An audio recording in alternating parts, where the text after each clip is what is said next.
Ambil contoh persekitaran yang sesuai. Kalau bunga api ni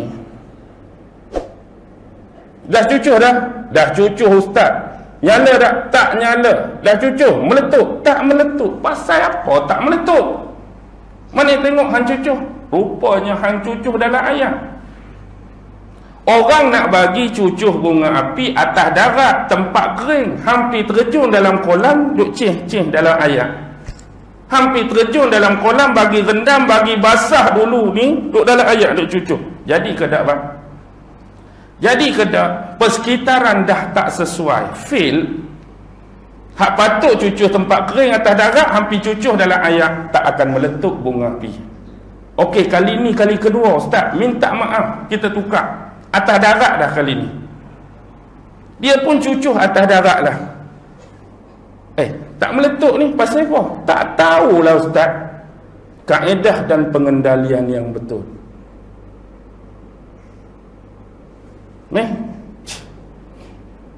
Lighter habis bateri, cih saja, meletup ke bang? Sumbu ada dah, lighter bateri tak ada, tak meletup ustaz. Nak meletup macam mana? Tak mengeluarkan api sumber yang boleh mengalirkan sumbu tu. Kali ni lighter ada bateri ustaz. Okey, tak meletup juga. Pasal apa ustaz? Tengok kaedah pengendalian macam mana. Ya Allah, betul ustaz, rupanya sumbu ni tak bersambung dengan serbuk kat dalam, dia terputus. Padanlah. Meletup ke tak meletup? Kalau terputus sikit pun dia tak meletup. Okey, persekitaran okey dah, sumbu masuk dah. Lighter bateri ada bateri, okey.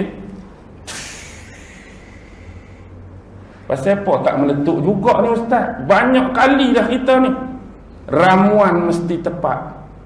Tengok dalam tu ramuan dia. Ya Allah, inti karipat bukan serbuk peletup.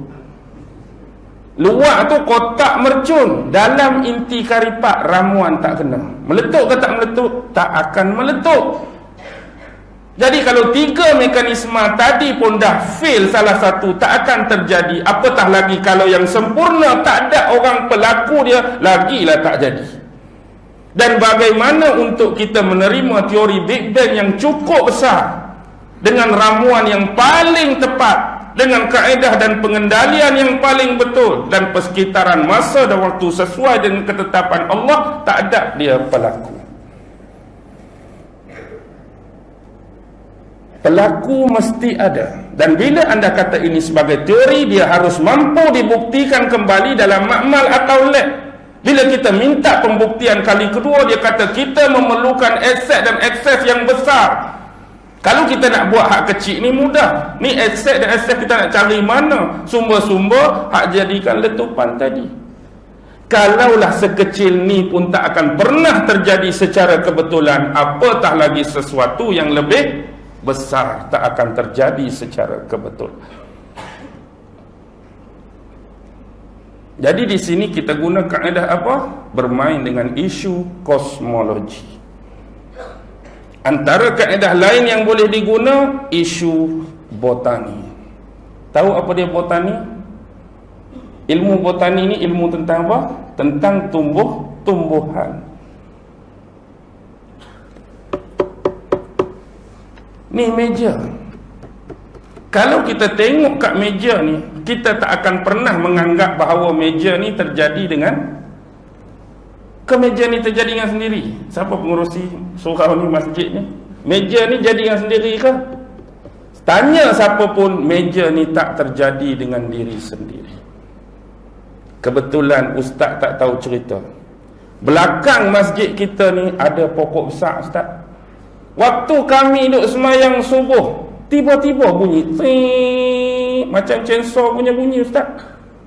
Bila pergi tengok tak ada chainsaw bunyi, tapi pokok tu sikit demi sedikit macam ada kodok tebang dah.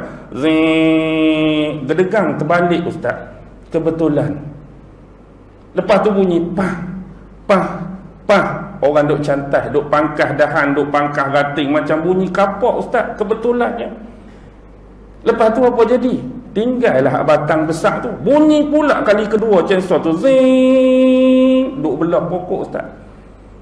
Ada yang dia belah kayu besar, ada yang dia belah kayu kecil, ada yang dia belah kayu pendek, ada yang dia belah kayu panjang, ada yang dia belah 4 segi, ada yang dia belah bulat.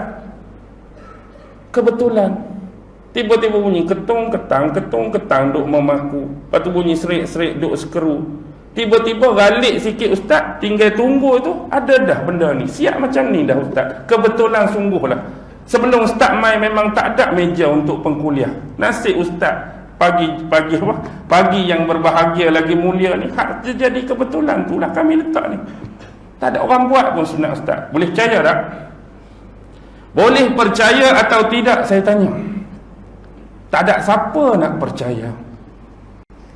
Sebab setiap zarah ataupun setiap titik atom yang paling kecil, yang kita panggil proton dan elektron, dan jauh lebih subatom yang kita panggil kuantum tu, sebenarnya kalau tanya diri mereka sendiri, siapa yang cipta dan buat kamu, berani atau tidak dia mengatakan kami mencipta diri kami sendiri.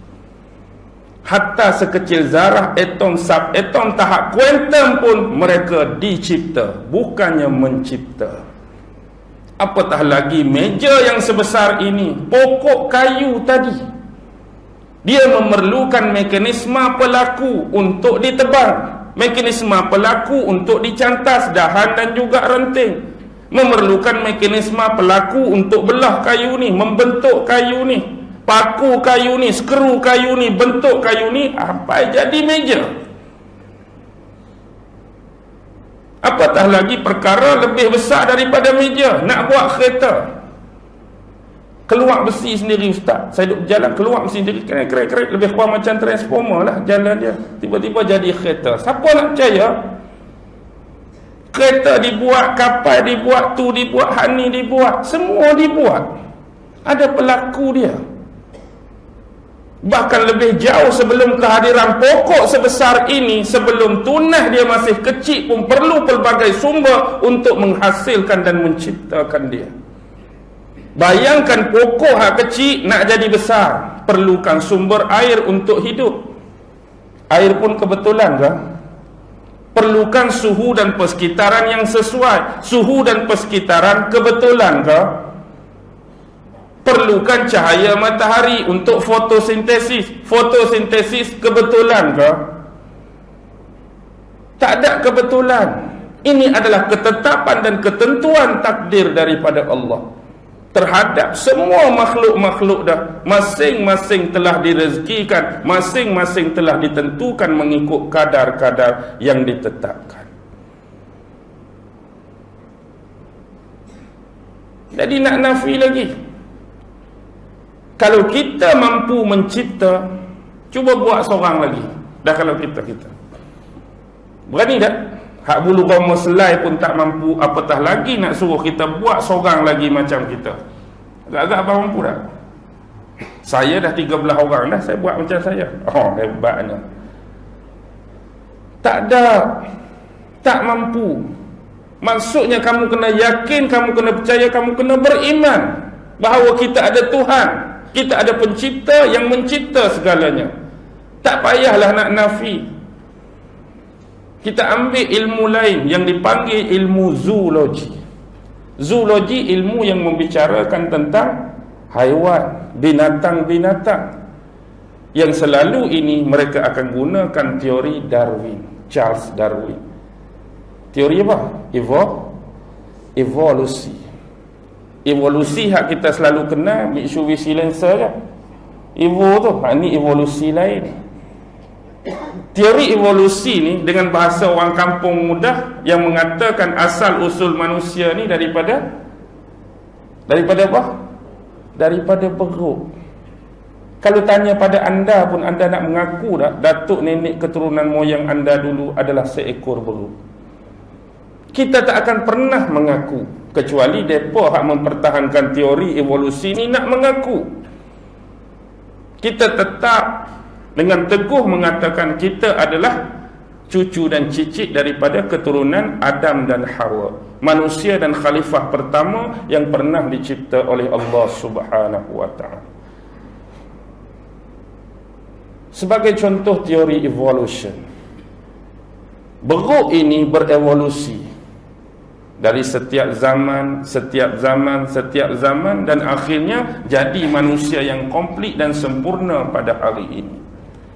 Pernahkah kita terfikir, adakah beruk zaman dulu saja yang berniat nak berevolusi jadi manusia? Beruk zaman sekarang tak ada niat ke nak jadi orang? Beruk dulu, kalau boleh duk tengok orang ni seronoknya, rasa nak jadi, rasa nak berevolusi jadi orang. Beruk hak ada lah ni tak ada tu lah. Satu persoalan ialah, bila beruk jadi orang, beruk tak pupuh-pupuh. Pasal apa? Patut dah sekok jadi orang, makin hilang. Ni beruk tak hilang-hilang. Kampung ni kau tak ada dah beruk. Ada lagi tak? Ada lagi. Baik. Untuk kita bahas secara mendalam, teori evolution setinggi mana pun, dia tak akan pernah mampu untuk mengubah asas genetik yang ada dalam setiap haiwan ataupun binatang yang Allah ciptakan. Perkara asas yang kita tak boleh terima ialah benda-benda paling besar, bulu yang lebat, taring yang tajam, kuku yang panjang, dan paling tak masuk akal, kita kehilangan benda paling asas. Di mana hilangnya ekor hak panjang tu sampai kita langsung tak ada hari ni. Kuku hak panjang jadi macam ni, okeylah, hang nak bincang sangat. Bulu hak lebat jadi lagu ni, okeylah, hang nak bincang sangat. Tapi hak paling payah sikit, ekor sepanjang-panjang tu jadi tak ada terus ni, payah. Ada lagi, ada lagi ustaz, adik-beradik saya 2 inci lagi ada, hak dulu. Ada lagi tak? Tak ada. Sorry to say lah. Hak ni benda yang paling payah dari sudut gen dan mutasi, nak berubah jadi hilang terus. Hak jadi jalan bongkok dengan 4 ni terus boleh berdiri tegak.